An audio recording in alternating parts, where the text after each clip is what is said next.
Welcome to Spill the Bubble Tea After Dark. I am your host, Mischka, and these are my guests, Andrea and Adam. Cheers!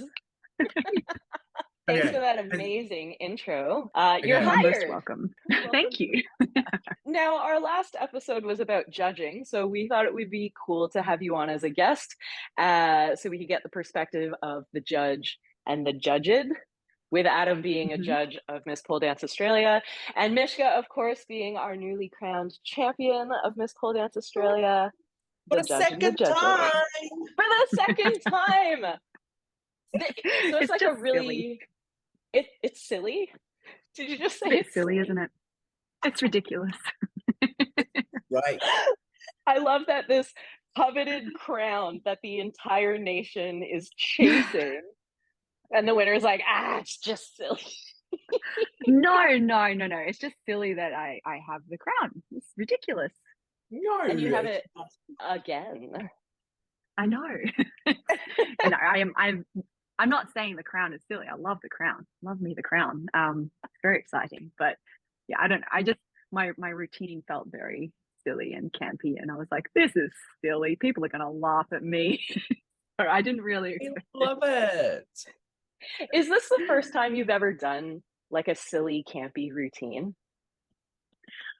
I have done, I think, one other, maybe two others, but it was when I was like a baby polar, I guess, like a little bit younger, and I didn't fully realize my show. So it started off being like a little bit campy, a bit funny, and then it was like, right, now I do tricks, and that's it. And like you know that typical sort of, here's my theme at the start, and then it all just like all the wheels fall off, and the wagon is just dragging its ass along the road. So yeah, like I have, but not to as much. Like I haven't fully realized it until probably this routine. Haven't made a fully campy fun routine. We love it. So like we love as somebody who loves camp and comedy, I really love that this is the show that you won with, because I feel like there's maybe this idea that people do comedy because it's a crutch, like when you're afraid to be too serious or you're afraid to be vulnerable and emotional, so you do comedy because it's easier. But I would actually argue that comedy is harder. Yeah, and I see you shaking your head hard. and Yeah. there's I think a vulnerability. Yeah, well, that's the thing, because you're kind of like, right, I think this is funny, but am I going to get out there and then it's just crickets and just absolutely nothing, and the people don't like it, and they're just sitting there cross-armed looking at me like, what a dickhead. I love risking looking like a dickhead. So yeah, I personally think it's harder to do comedy. Was the audience's reaction in line with what you were hoping, or did they laugh at things you didn't expect, or not laugh at things you were hoping they would? Laughed at a bit that like I thought was really silly, which was good. I was like, oh, thank God. Great. They're all on board. Which was the bit where I was just sort of like, this is my money bag. And they're just jazz handing. I don't know. People love a good jazz hand, apparently. So They really I'm on board with that. Bring it on. It's another callback. Yeah, absolutely. Yeah. I listened to your previous podcast, and the fact that Adam doesn't know, what was the movie? Bring It On. It was Bring It On, right? I do now. I educated myself, so you don't need to worry about me now. Wait, good, have you watched one. it? Good. You watched it since we recorded the last episode? No, but I recall my memory now. I have watched a few of them when I was like a baby. Which was that like 10 years ago? No, it's more than 10 years ago. Okay, so you know about spirit fingers. These are spirit fingers. Yeah, I know. Anyway. So the fact that you got on stage at the biggest competition in the nation with a money bag and spirit fingers, and you took home the crown. I did. That's what's silly about it all. I love that so much. We love it. It was actually I had the most fun I've ever had, actually, with that routine. So that was really good. Like, I often will come off stage feeling a bit shit and like something went wrong and therefore the whole thing went wrong. And this time I had a lot of fun, and there were some bits that I wanted to be more powerful. But the nerves of the stage made that not happen. But I was still like, no, I had a good time. I enjoyed myself, which is big for me. That's growth for me, because normally I'll come off the stage being like, you stuffed up this one thing. You are useless. I love that you say it was growth for you because you have a measure of success that is like based on your own personal judgments. Is that accurate? You kind of Yes, like have an yeah. idea of what you want to achieve separate from like what the competition wants you to achieve. Yeah, like, yeah. And one of those is just a lot more acceptance post comp. Like, things are, I used to be like, I just want a perfect run. That's not going to happen. Like, but you need to be able to roll with that, and you need to be able to keep going and cover whatever wasn't perfect, and maybe the audience didn't even notice. And when you get off stage, or when I get off stage, I want to still be like, good job, buddy. Not berating myself for something that I think might have happened and that I think the audience might have seen.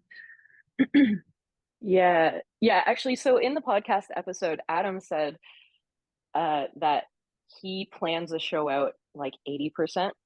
So there's like 20% where you can freestyle and improvise and interact with the audience. Is that right, Adam? You said that in the episode? Yeah. Mishka, how much of your process is like that? Or do you not do that? I probably only have 5% of wiggle room there. Okay, but that's very much because that's Lisa D's fault in a good way, because she'd be like, what are you doing here in this section? Lisa D's my coach. And I'll be like, oh, I don't know, I'm just gonna like, ooh. And she's like, no, what are you doing? Because that looks stupid. I'm like, yeah, I guess it does, doesn't it? So because I'm a bit of a spaghetti, like, like I need to really know what I'm doing in a moment, because in the heat of a competition moment, maybe I'm supposed to do like a sexy something, but it turns into just like, because I'm a friggin' noodle. I'm a noodle arm. So I probably only have like about 5% of like, at this moment here, depending on what the audience is giving me, I'm going to give this kind of face or this kind of energy or this whatever. But otherwise, everything is pretty much locked in so that I don't turn into ye old noodle arm, I know exactly what you mean because I've also coached with Lisa D, and she'll pull you up on any dead moment. But also for me, I plan 110%, and that 10% extra is just a bunch of contingency plans, because I have zero freestyle skills. But then what happens when I get on stage is that anything that doesn't go to plan, that's the forced improvised moments. Because I have that fear as well, that if you leave me to my own devices in the moment, I'm inflatable tube man, right? Whereas for just Adam, so much. Adam's default instincts are just cool looking. Like even now, just him taking a sip of bubble tea, I'm like, it's just cool looking. Whereas for me, I might accidentally poke my eye. Like I need to make sure that I don't open my legs and flash the world, like I'm not cool. Like I need to be very careful in this recording. No, we will crop it out, don't worry about it. I'll probably put a GIF over it.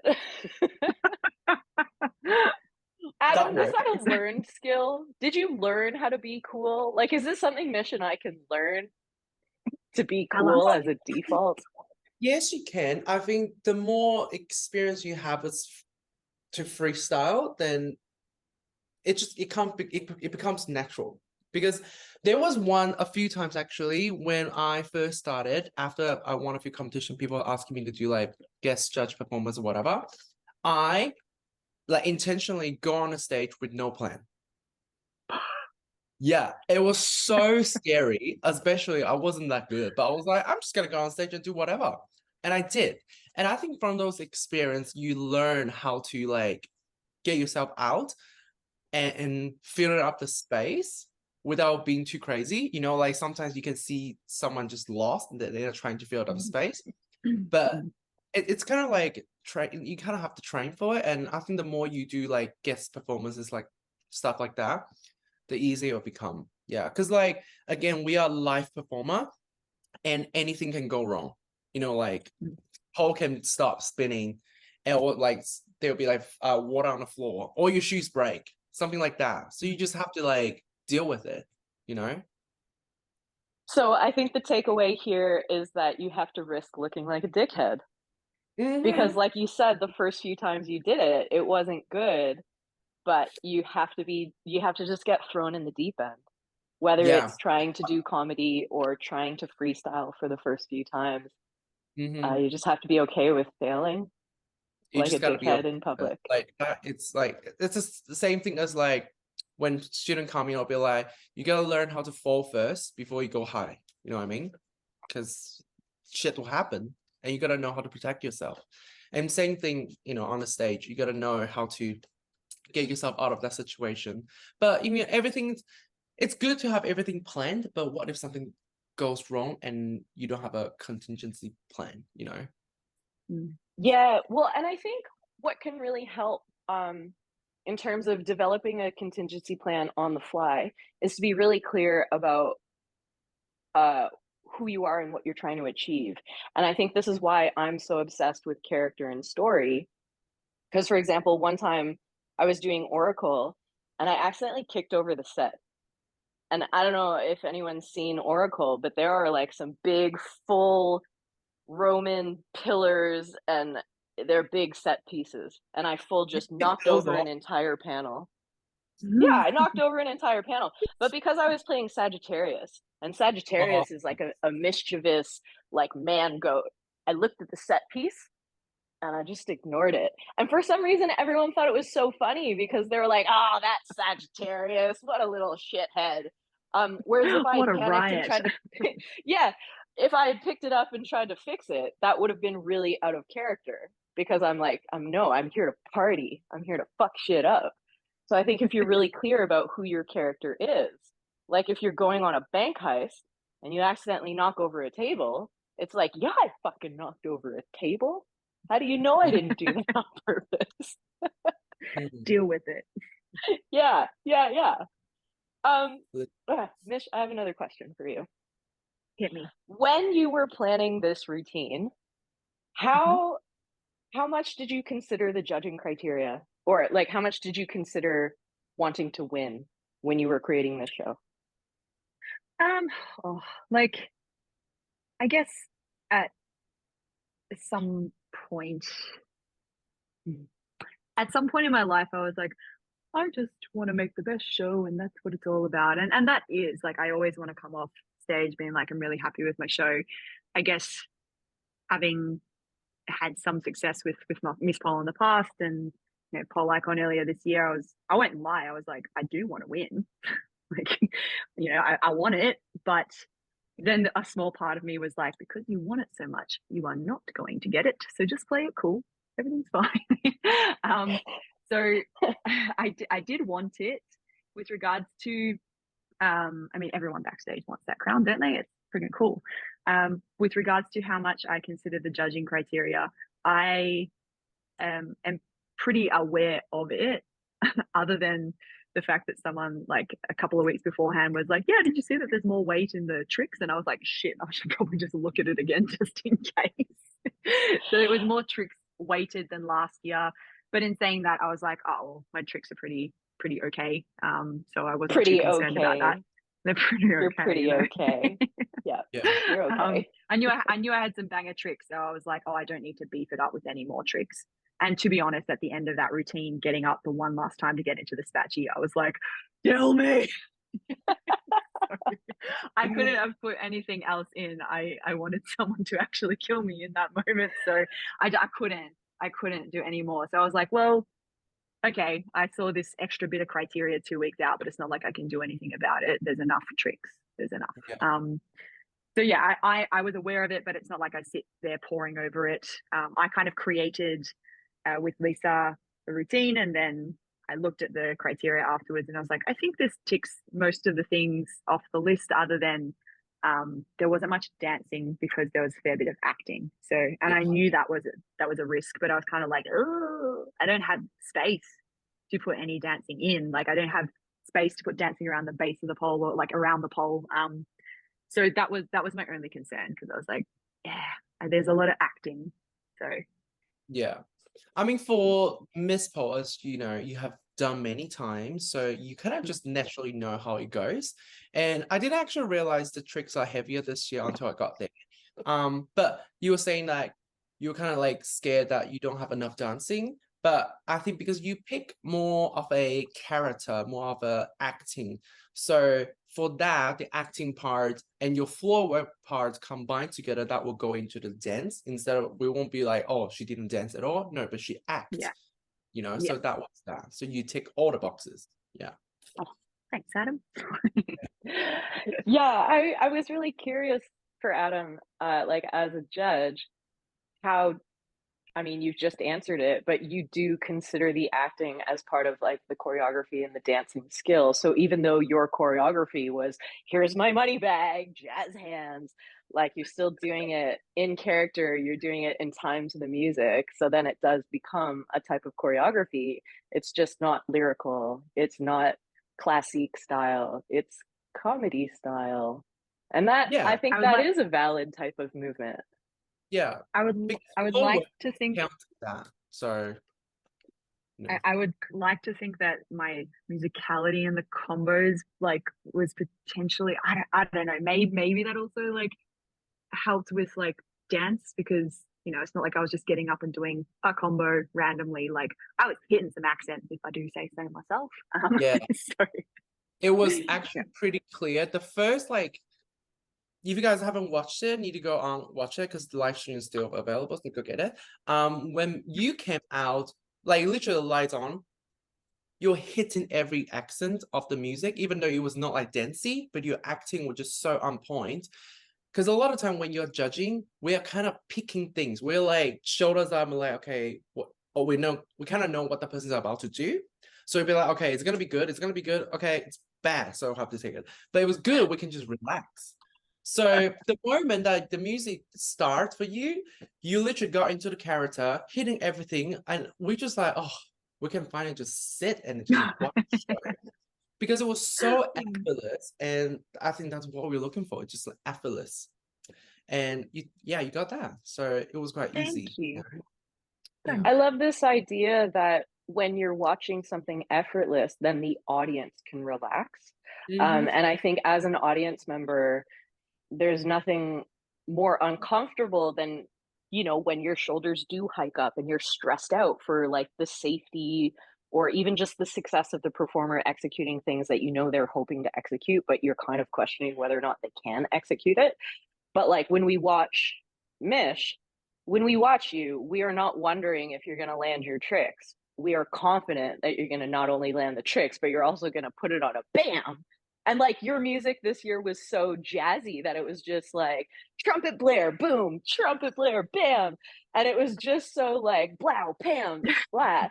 Um, that the contrast to like, for example, the water routine you did where you were like a seaweed. I love knowing your career and following you and training with you and stuff to see how extreme the differences in your styles can go is awesome. It's so exciting to see. That's cool. Yeah, Which leads me, yeah, you go. it is. I love that I can do that, because I really like dynamic. That used to be my absolute favorite thing, and I guess the older I've gotten, the more I'm like, oh, flow is nicer on my body. I'm getting old. But you know, I still really like dynamic. It probably just takes more energy out of me, and I don't know. I don't think that's necessarily like, oh, my body's getting old and tired. I think it's mentally harder for me to be like, all right, let's do this scary thing. Like it takes a lot of mental energy to do the scary thing. So depending on what I need, like, and obviously with this routine, it called for dynamic, but because the song, I just really liked the song and I really liked my concept, it wasn't as hard to train the scary things, because I was like, yeah, this top fish flop thing needs to go here, because that's what it sounds like and that's going to happen. So it was easier to train for this one, the painful things and the hard things. Yeah, that handspring fish flop thing. I feel like when you first performed that, People went crazy over it because it was really unexpected. Cool. And I saw somebody else do it this year, and I can't remember if they came on stage before you or after you, but I was wondering for Adam, um, if you have an awareness of the performers before you judge them in terms of what style you expect them to do, what tricks you expect to do, and how much higher you rate them when they do something you don't expect. Does that impact your judging scores at all, or is it purely just this 4 minutes on stage right now and you forget about everything else that exists? That's how I judge. I don't remember anything else. Like, I don't even know you. I don't look at the run sheet. I just like who comes up, I judge them based on that 4 minutes or 3 minutes. Otherwise, it's not fair. You know, sometimes I'll hear judges say, but this person used to do that, have done that better. I'll be like, but today we're judging this competition tonight, not from the past. So why you compare this performer from their past experience? You know what I mean? Mm. I really like knowing that because I feel like that's something that gets debated. Like, oh, should I consider where this person's coming from? Like, Mish, for you, when you're judging a show, do you consider who a person is, what other things you've seen them do, compare what they do in this night to what you've seen them do in the past? No, because like again, like yeah, like if I'm judging a student that I've potentially worked with, like, you know, the risk there being that I know that they can maybe do this thing better. Like I can't do that because maybe they stuff that thing up that they can normally do perfectly, but maybe it was still pretty good in comparison to what someone else is doing. Like, you know, like it's, I think it absolutely, as Adam said, has to be like that. This is the 4 minutes. Like, I know what you can do, but I like this, that doesn't matter. Like the 4 minutes is what matters the most here because otherwise it gets skewed, doesn't it? Like if you're like, oh, well, I know that this person can do this, so I'll mark her down because I've seen her do this. You can't do that. Can't do it. Yeah, Yes. Yes. exactly. I Yeah. love these answers. And I hope that everybody listening will seek out judges who judge in this way. What is on the stage at that moment on that night? That's what you're judging, and everything else doesn't matter. Because on the other side of it, like you couldn't judge like that by going, oh, she stuffed it up, but I know she can do it like this, so I'll score her higher. Like you can't, you just can't. Like Mm-hmm. either way, it's not right. Yeah. Exactly. Agreed. Agreed. Okay. What else should we talk about? I actually brainstormed a couple of notes here. Oh, I asked all of those. Oh, this is a question for Adam. No, wait, I'm going to ask Mish first. Do you ever watch any of the other performers, either the rehearsals or people who go on stage before you or after you? I do. It actually like chills me out a little bit. I don't know why, because like a lot of people will be like, "Why are you doing this? You're just going to stress yourself out." But I think, I think for me, because the lead up is normally quite heckers, and I work quite a lot as well. I need to watch a tech run or some people before me to be like, get it. Like it just gets me in the zone a little bit more. Because in the lead up to it, I'm just going through what I need to do and I've done my training and stuff, and I maybe haven't gotten particularly excited about it. I also don't want to get super excited about it like a couple of days beforehand because then I'm going to burn through all of my adrenaline. I know who I am and I know I will do that. Like I've gotten side of stage once at a VPC and I had absolutely burnt through all my adrenaline and I was literally side of stage and I was like, oh, I'm so tired, like yawning. And I was like, shit, how, like, what? I'm supposed to be like so awake and ready right now, but I was just tired. So in my head, I don't know if other people do this thing, but like people will be like, oh, are you excited? And I'm like, for what? What are you talking about? I don't even know what's happening this weekend. So I try to block it out. So then on the day, because I'm really just like la la la, I'm in Sydney for some reason. Like I need to watch someone on the stage to be like, oh my god, this is so real. That's cool. That's cool. Because I feel like watching other competitors, it can really trigger your flight or fight response. Or look, in some It like sort instances, of, it triggers. It makes you want to fight. yeah, it G's me up, and I'm kind of like, okay, all right, let's go. Yeah, no, because it fuels you, right? Yeah. Yeah, Adam, what I about feel the you? same. Yeah, I feel the same. Sometimes I get too excited and I get like, because a lot of time I don't even think about a competition. I didn't even know it was Miss Pole Dance Weekend, actually, until like a day before. I'm like, oh shit, I'm going to Sydney. And I didn't have an opening show. So I literally flew down and I was like, okay, I have like 5 hours before the show. I need to put something together. So I went to the studio and tried to put something together. Then I got too relaxed again. During the dressing up and stuff, I got too relaxed, and then literally like 5 minutes before the show, I was like, Adam, you need to be like ready. And I was like, oh Mm. shit, I'll get ready. But a lot of time, yeah, I don't really like to get myself too like nervous and stuff because I know, I mean, like if you get nervous for too long before the show, you're gonna get tired. And especially a Mm. lot of us are, in the pro session, you'll always be in like last of the night, and you need to reserve that energy. So yeah. Yeah, when you have to perform past your bedtime, that is the worst. Yes. Well, it's hard. It's It's so hard. How Like usually I'm sitting there like, oh, normally I'm eating a sweetie treaty and I'm about to go to bed. a donut and a And here I bath. am about to go out on stage. literally, but we do football. We do it for the poll. Adam, how close was the competition this year? How difficult was it to choose the winners? It wasn't too hard, like, because again, it was different from everyone else. Like the top three winners, it's all different things. So it was just kind of like easy and pick. Because I was kind of thinking before I got on this, it's like, oh, so like how do you judge Miss Pole and like Pole Icon in other competitions, similar style competition? But from my experience, I would say Miss Pole, it's more of a you gotta have like high technicality and also high performance. So it's kind of equal, like 50-50. For pole icon, it'll be more show based and trick can be like anything. As long as it's perfectly done. We're not talking about inverts and stuff.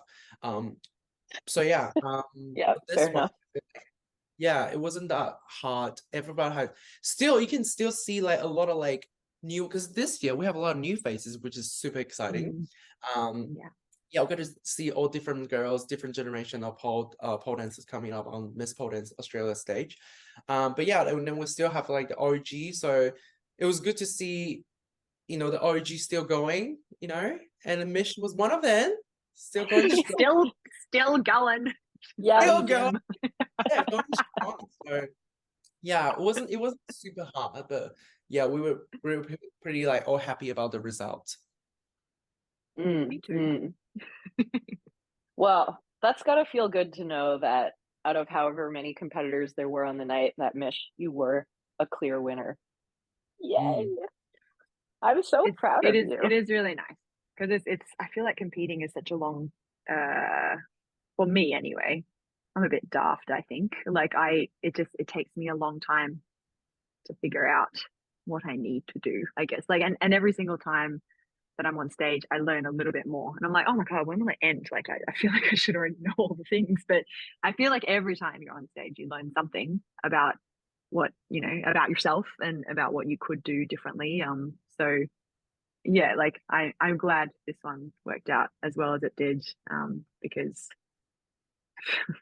no, I don't feel like I've cracked the code or anything, but I'm like, good, you've come this far. You've finally learned something. Well, I think the wisest people are the ones who never stop learning, no matter how much you've achieved. So I think that's really awesome. Yee. Thanks, man. Does anyone else have anything they want to share about judging or being judged? Well, we have a couple of feedback from our main episode on our podcast channel. Some people really do agree that we should hire, I mean, not we, but organizers should hire judges from different places to judge their competitions. And yeah, what do you think about that, Mish? It is tricky. I did actually watch the podcast that you sent through to me yesterday, Andrea, and I got to that bit and I was like, it is so hard because yeah, like that's our job. So of course, I'm not giving up coaching. Does that mean that I have to give up judging? I like to think that I keep it very impartial and that I'm not like, oh, here's my student, gonna bump up the scores. Like I don't do that. So, but I would understand if someone is a little bit kind of just negative about the idea of me coming in to judge and there's a student of mine. It's just tricky. It's a mess. I don't know what the answer is, guys. That's the answer. But Yeah, answer is that you know you, and you have that integrity. So like you don't have to worry. Just do your things.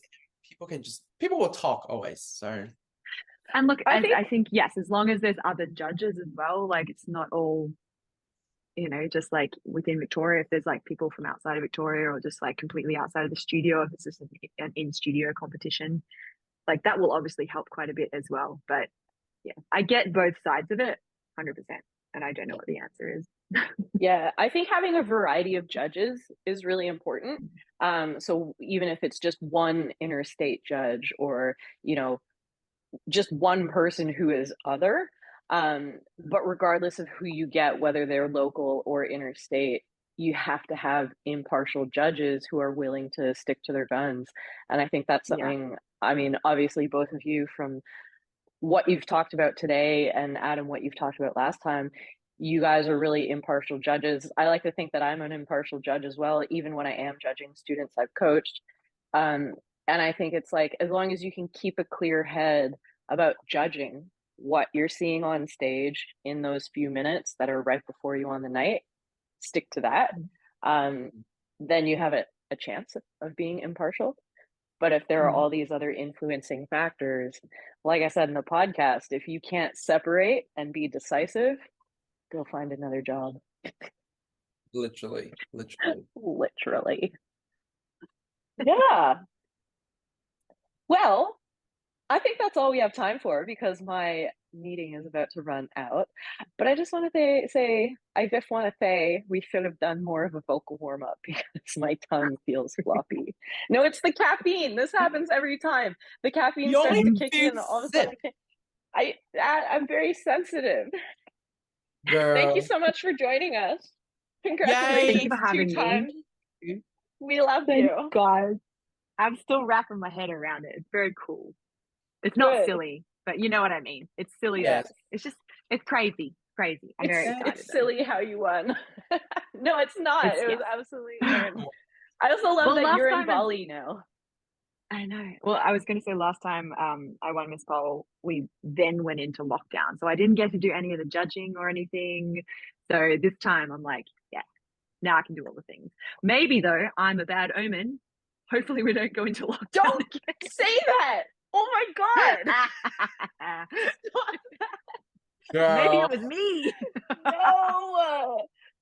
No, I take it back. Everything's going to be fine. Everything's going to be fine. But you got to meet Miss Pole for like 3 years. So, and that's unique to you. No one can say that. I've reigned for a long time.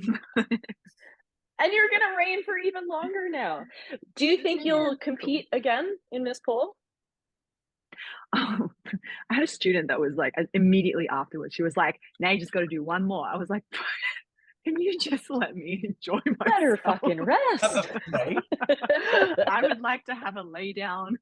I'm not sure. Next year, I'd love to, if I get invited, like I'd love to try to hit pole icon really hard and be the best I can be.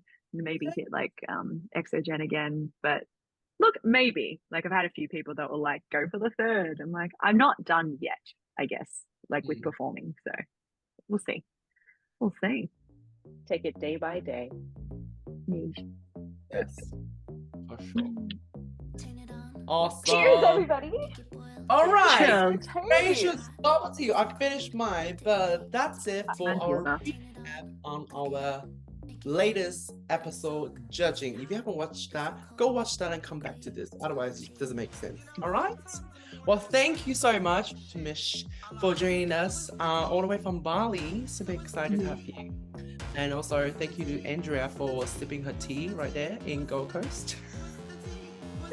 Thanks for having me, guys. Yes, all right. We'll see you guys in the next one. Bye. Bye.